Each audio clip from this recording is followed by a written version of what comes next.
Hello mga kabibig! Welcome back sa ating bagong YouTube channel. Ito ang pinakamaingay na YouTuber sa lahat ng YouTube. Ako si Kabibig, maglebag-lebag na tao with evidence. Ako, iyak ka na ngayon, Franz Castro. Yung gusto niyong ipakulong na si BP Sara. Kinasuhan niyo pa ng impeller blunder, tapos may mga impeachment para matanggal sa posisyon. Ngayon ikaw na naman, gulong ng palad talaga, Franz Castro. Ito Korte Suprema, CA. Ito Court of Appeals. Ibinasura ang apila ni na Franz Castro at Satur Ocampo. Pinagtibay ng Court of Appeals ang kriminal na hatol. Hala, kumpirmado. Kriminal talaga si Franz Castro at si Satur Ocampo. Yung apila nila na ibasura yung tawag dito, yung kung ano ang verdict ng korte, binasura ng Court of Appeals. Yan na. Kaugnay ng kasong, alam nyo na kung ano yun, di ba? Mga bata ba kinidnap? Nag-uugat sa trafficking ng 14 na minor de edad mula sa Talaingo, Davao del Norte noong 2018. Ito ibinasura ng Court of Appeals ang apila na dating ACT Teachers Representative Franz Castro at dating Bayan Muna Representative Satur Ocampo, kaya't nanatili ang hatol ng Tagum Court kaugnay ng kanilang pagkakasangkot sa insidente sa Talaingod, Davao del Norte noong 2018. Sa desisyon ng Appellate Court, pinagtibay nito ang ruling ng Regional Trial Court Branch 2 Tagum City na naghahatol ng pagkakulong. Kulong talaga si Franz Castro ng 4 hanggang 6 na taon. Hala! 4 to 6 years makukulong si Franz Castro kina Ocampo at Castro dahil sa paglabag sa Republic Act Number 7610 or Special Protection of Children Against Abuse, Exploitation, and Discrimination Act. So 4 to 6 years makukulong na si Franz Castro kasi ang Court of Appeals binasura ang kanilang apila.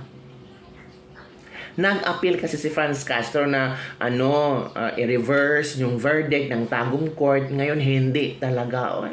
Wala na talagang kawala si Franz Castro, mga kabibig. Ito na ang sinasabing karma. Ang gaba dili magsaba. Mercy. Dapat talaga. Kasi kawawa naman yung mga batang biktima. Tapos yung IP, indigenous people, na talagang inabuso, mga kabibig. Kaya ngayon, sa kulungan na magpapasko ba si Franz Castro, mga kabibig? Nag-ugat ang kaso sa reklamong trafficking na isinampa laban sa kanila at sa 17 iba pa. Kaugnay ng umano'y paghawak sa mga minor de edad habang isinasagawa ang isang National Solidarity Mission sa Talaingog noong November 2018. Yan na. Pero sabi ni Franz Castro, nag-react si Franz Castro, notorious talaga itong NTF-ELCAC na ito sa paggawa ng mga trumped up cases. Hello? So, dininay ni Franz Castro na wala siyang nagawang kaso. Pero may mga witnesses. Yung mga IP talagang nag-witness sila, tumayo sila, tumistigo sila. Katulad sa bahagi namin, ang gusto talaga nila makulong kami. Pinilit talaga na i-implicate sa Chalabus yung ginawa naming rescue sa mga teachers at student. Nagpapapalinis si Franz Castro. Pero we don't know kung yun talaga ang totoong nangyari, kabibig. Pero ang Tagum Court, Regional Court, ay talagang kinunbik sila si Franz Castro. So ano, kabibig? Sino paniniwalaan mo?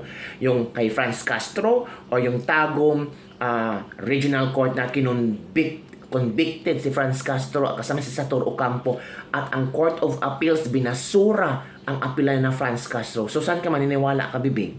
Diba? Sabi dito ni Franz Castro, former ACT Teacher Party Representative Franz Castro has described as unacceptable the Court of Appeals decision affirming her conviction. Alam mo na, stressing that the charges are trumped up cases. At Talagang dinamay ni Franz Castro ang NTF-El Cap. Franz Castro, grabe ka naman, Franz Castro. Ang Court of Appeals na nagsabi. Hindi kayo naniniwala sa batas. Gusto nyong, gusto nyong limutin ang batas. Gusto nyong sabihin na kayang hawak nyo ang batas. Di ba? In the press conference, Castro urged the government to abolish NTF-El Cap. Saying it poses a threat to human rights and security, particular to IPP. Ito na naman tayo. Nagamitin na naman yung threat to human rights and security. Kasi timbog na kayo, makukulong na kayo, paawa effect na naman kayo. Diba? Yun kabibig. Ano kaya ang reaction ng ating mga netizens? So, eto na ang reaction ng ating mga netizens, mga kabibig. Talagang, ay nako, ito. How could the NDF rescue when it avoids the AFP? The CM made the right decision in favor of the kids whose future are at stake under the custody of Makabayan Communist. Tingnan yung kabibig ha. From Moses Gonzalez. Request also to abolish all the laws of the land and adopt the CTG laws. Instead, wag na pumahiya, lubos-lubosin nyo na. Paliit ng paliit ang ginagalawan ng mga makakaliwang grupo dahil sa magandang programa ng NTF-El Cap. Bravo NTF-El Cap. Sampulan nyo na si Franz Castro. Unang masampulan, makukulong si Franz Castro. Instead, yung mga flood control project anomalies ng mga politiko, si Franz Castro pala ang mauuna. Dito lang makikita the Philippines na ang convicted criminal ay naging politiko pa at nasa kongreso pa noon. Ito ang nagagawa ng bangag ng gobyerno.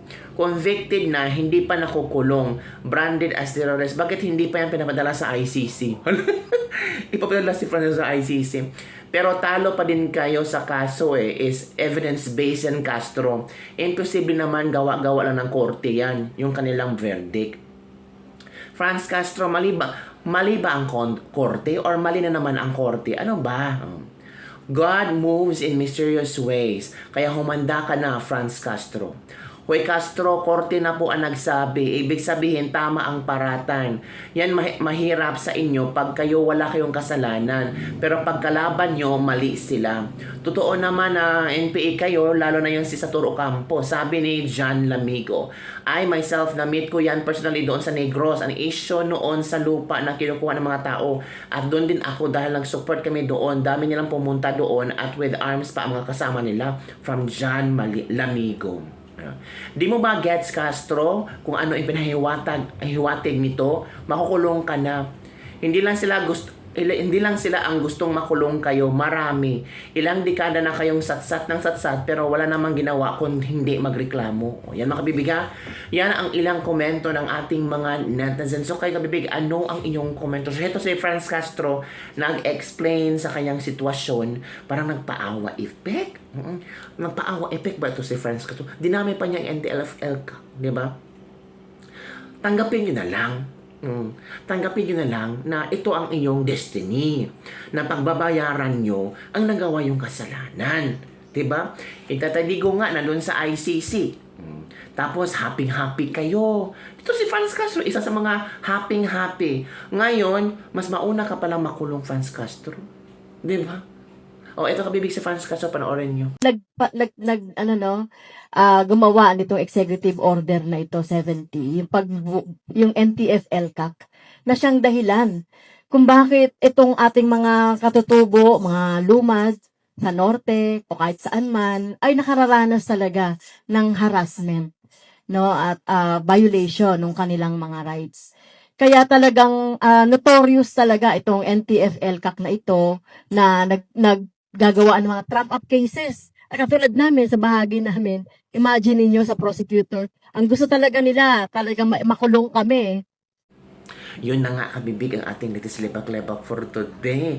Ano ang iyong reaction? Maawa naman ako kay Franz Castro kasi pinaglaban niya talaga na talagang kasalanan to ng NTF-El Cap, na mali ang desisyon ng Court of Appeals, na kailangan baguhin, kailangan ibasura, hindi ibasura ng Court of Appeals ang kailang apila na inosente sila. Wag naman pong ganun. Kawawa naman po yung mga biktima ninyo.